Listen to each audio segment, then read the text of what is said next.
Stathopoulos and Josh Phegan come together in an incredible podcast, Grow, Scale, Master. An energetic approach to drive progress, master skills, build strengths and put the strategy back into rapid business and personal success.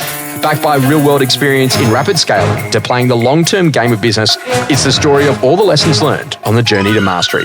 Be inspired, renew your energy and chase the future with Grow, Scale, Master. Con, let's talk about success in a distracted age. And we live in a world that's filled with notifications. Yes. And we're in a position that all of a sudden there's distractions everywhere.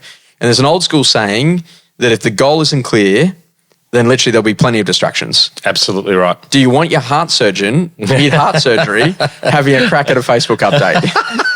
Taking a selfie saying, you know. And so this is the interesting convo, is it literally is about like what is a distraction and what's really real? And that ability to be able to say that focus is your superpower. You know what? This is something I struggle with. And it's so funny. As I've gotten older, and maybe it's because of the size of our business now and the moving parts that are with it. Yeah. But I tend to find that I have so many distractions. Like I can be in a meeting for half an hour and come out and have, you know, a dozen text messages and calls and emails and whatnot.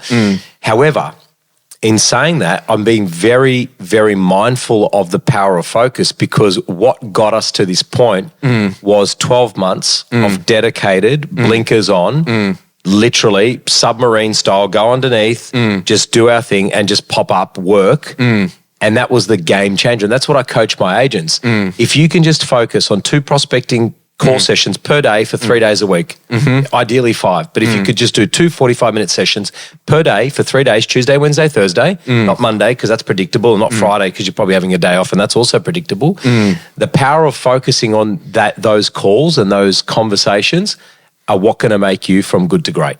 So this is interesting. I actually learned the power of focus when I was in year 12. How? In year 12? I know. You were a DJ, weren't you? I was, yeah. But the interesting conversation was this, is that literally I was not academically that gifted. Like I was not going to be your doctor, bro. If I was your doctor, you should be worried. But the interesting thing is that what I found is that I'd read this book, and the book was called How to Pass Exams. Yeah. By a guy by the name of Fred Orr. Like, so that's what I'm buying in the bookshop. So what does that clearly tell you? Yeah. I'm worried that I'm not going to even pass the exam. But this wasn't how to pass with flying colours. I bought the book of how to pass. Gotcha. And the interesting thing of what he did is he said, okay, great. What you need to do is that literally you got to work in 15-minute blocks, and you literally got to go through, and then you got to write things out, and then literally at the end of that block you got to highlight the key things, and then you have to spend 2 minutes and you have to write down everything that you highlighted. Oh, okay. And so what it was about was about repetition and exactly. learning, right? Yeah. And I'd never learned that before. And he said the other key thing is that when you do your exam, when you write out all of the answers, he said then go through with a highlighter and highlight the best bits. So when the marker's marking the paper, they go, oh, this kid's on. Wow. And so literally I'd learnt these techniques. So that book was called How to Pass Exams. But so let's fast forward. So when I started my business, and you know, this is 17 years ago in coaching, I was like, okay, great. I've got to get like really dedicated. I've got to get really focused. And mate, I'm going into an environment which I knew nothing about. There was no one to train me how to do it. I'm learning how to do it from scratch. And so I'm trying to create this, and with startup capital of $50. And I'm like, okay, great. What do I do here? And I just learned the power of focus. And so I said, okay, great. So I'm going to set a 45-minute timer. And back then it was like the egg timer. And literally for the next 45 minutes, I'm just going to do this. So I'm not going to do anything else, because the mind would wander to all the things I could do. Yeah. But for the next 45 minutes, mate, you are just going to do it. And I had that dream of who are going to be my top 100 customers. And I wrote down 100 names of people that I would then go and chase. Yeah, right. And so literally, and I know it sounds really funny, but it's a bit bizarre. But I was on the list, wasn't I? No, you weren't. Oh, shit. I couldn't spell your surname. But the basic idea is that actually I'd read this story about Pixar and Toy Story. And when they were producing Toy Story, what they did is they realized that they had a certain amount of editing time available until the movie had to go live. And they'd worked out that they were over editing. And they weren't going to get to the second half of the film. So what they actually did is they got paddle pop sticks, and each paddle pop stick like represented an edit session. And this was the total number of edit sessions they had left versus the number of scenes that they had to build. And that's how they worked it out. And so I remember I would write down people's names and I'd put them on a paddle pop stick on the left side of the desk. And in order to move them to the right side of the desk, was it you had to make a sale. Okay, right. Had to make a sale, right. not a connect. Sale, right. A proper sale. Like someone had to buy your services. And my dad walked into the office one day and he's like, what are you doing? I said, I'm trying to move the paddle Lollipop sticks from this side of the table to the other side of the table. And he's like, where are you? And I'm like, but every time I do it, it's $500. He's like, okay. But what I was learning was about the power of a hit list. And what I was learning, through my creativity at the time was literally the ability to be able to go and focus. And I would say to my team that, what I can get done in 15 minutes is pretty phenomenal if I've got uninterrupted 15 minutes time. How do you find 15 minutes of uninterrupted time today? So is that like notifications off? Because you wear an Apple Watch and I wear one from time to time. Sure. Have you turned everything off? All notifications are off except for email. All notifications are off except for Maps, SMS, and calendar. Okay. So because they're kind of critical that you need the alert turn left. Is that on your phone and your watch? Yeah, absolutely. Wow. Now, the interesting conversation around it is that when I work inside the 45-minute sessions, what does it actually look like? So we're living in a world where we're becoming very reactive to, what's in my email inbox or what's in my SMS, my WhatsApp that I need to respond to as opposed to what am I doing to really get ahead. So if you and I said to you, okay, great, and think about the power of focus. If you think about what would I need to do to go to make that happen, you can make incredible goals happen. Correct. Now, we had a situation where a very close friend of mine had lost their father to cancer. And I didn't know how to respond. It was the first time that had ever happened to me. So I thought, okay, great, I want to try and raise some money for the Cancer Council. So Drew McTavish, who you know, was already doing Tough Mudder, and we jumped in on that. And then literally in the course of 3 weeks, we went and did it. We raised $25,000. And the next year we went and did it. We raised $50,000. And you know what? It was the power of focus because literally, okay, great. The next 45 minutes, who are some people I can call right now that I could get to be a part of this cause and could help us to go and do it? Yeah, wow. So what I want you to think about is that when there's a really crystal clear goal, you will find a way to absolutely go and hammer it out. I completely agree with that. So now what I'm saying, okay, great. If you understand the methodology, if you took a piece of paper at the start of each day and you said, okay, what one thing that if you did today would significantly change the momentum in your life? Yep. So I sell Smith Street, or I get a listing, or I get some buyers through Jones Street. I get a price reduction on Jones Street. Yeah. Or I train my EA how to do that, or my buyer's associate on how to do a sales meeting, whatever. Like that stuff is so critically important. And so when you're thinking about that, the goal has got to be crystal clear. So I just say to you, okay, great, what do you actually want? And I think that what's been very powerful in your business is that, when we get to this time of the year, go, how many more listings do you want? How many more sales do you want this year?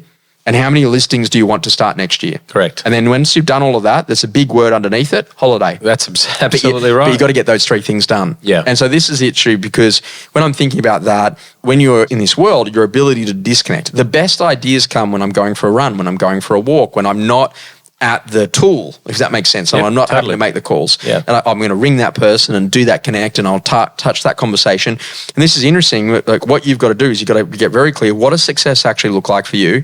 And how will you know when you've achieved it? So I don't necessarily look at the numbers in my business, which is scary. But what I look at is to see are all of my available appointments sold? Yeah. And if all the available appointments then the are numbers sold, take care of themselves. Then everything's okay. So what I'm going to get you to think about is that give me a forward indicator.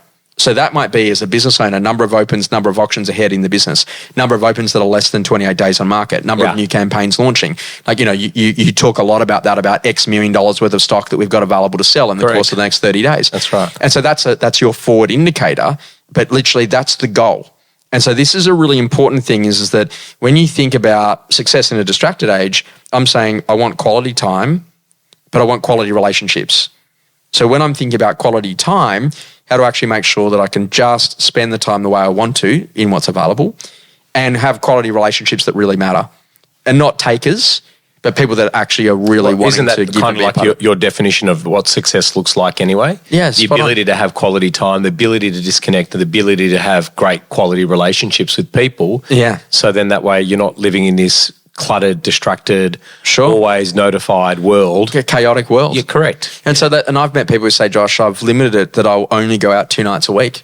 Right. So if it's a business function and a personal function. It's actually interesting you say that because I've limited no more business functions this year. Mm-hmm. So from my perspective, I think I've got 2 more commitments, but I've just said that's enough because I've got literally 10 weeks to Christmas, and I need to make sure that I maximise that for myself and also for the people that I'm responsible for in our organisation to be able to have the best lead up to it, the best break that they can have. And just think that there's small changes here which can really provide big impacts. Like have a look at your average sale price, get that up. Get the volume of transactions up. If you're doing 20, go to 30. Get your fee up. And it's simple things, right? It's so interesting because when we did our FY25 business plan, right, it's called 25 and 25, and we've got 3 key metrics around the number 25. But what was really interesting was, one of those was recruitment. Let's recruit 25 sales agents / associates into the business. And we kind of did the forward math on that. And then we just looked at one metric, actually it was 2, but one key metric was if we could increase our fee by 0.12 of a percent, we would put another $3.25 million in GCI into the business. One thing, which was so minuscule. The second one, just out of curiosity, was if we could make sure that the non-preventable churn, so that is landlords that are selling or moving back in, particularly the ones that are selling, could we increase the conversion of how many of those we got to resell, right? And that was another 1.25. So between those two metrics, it's $4.5 million.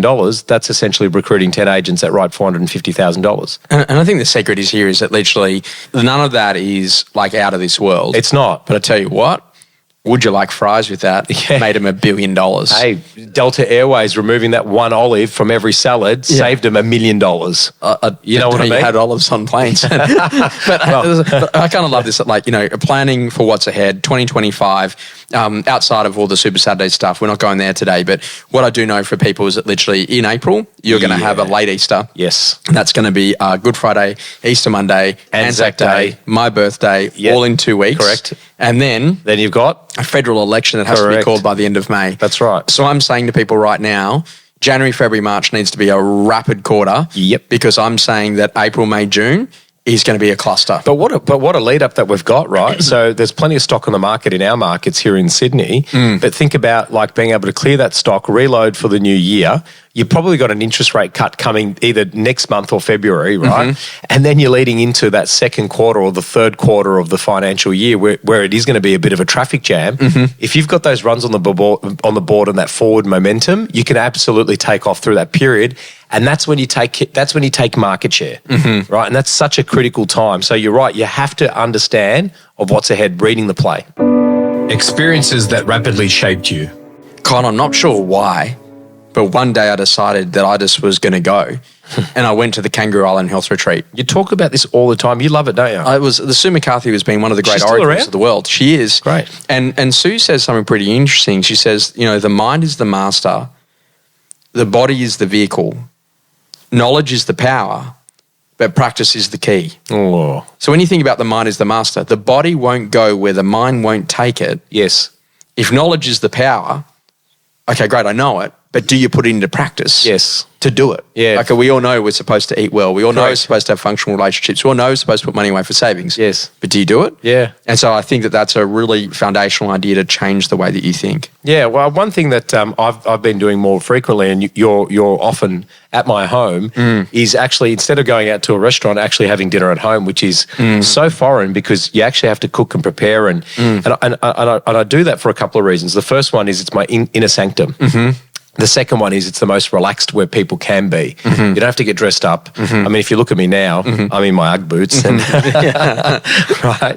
So I'm finding that the reverse of what we used to do, that those good old family traditions where you'd have people over, that's what I'm craving at the moment. And I'm finding that our relationships, with Emily, my wife, and my children, and the close people in our network, they're the ones that are getting more enriched because we're actually going back to basics. Something that's changing your view. So, Con, I have been doing a lot of work in understanding what's happening in the AI world, right? And one of the things is that technology overstates almost rudely and abruptly its capacity. We're going to shape the world. We're going to do this. We're going to do that. But it eventually catches up to its promise.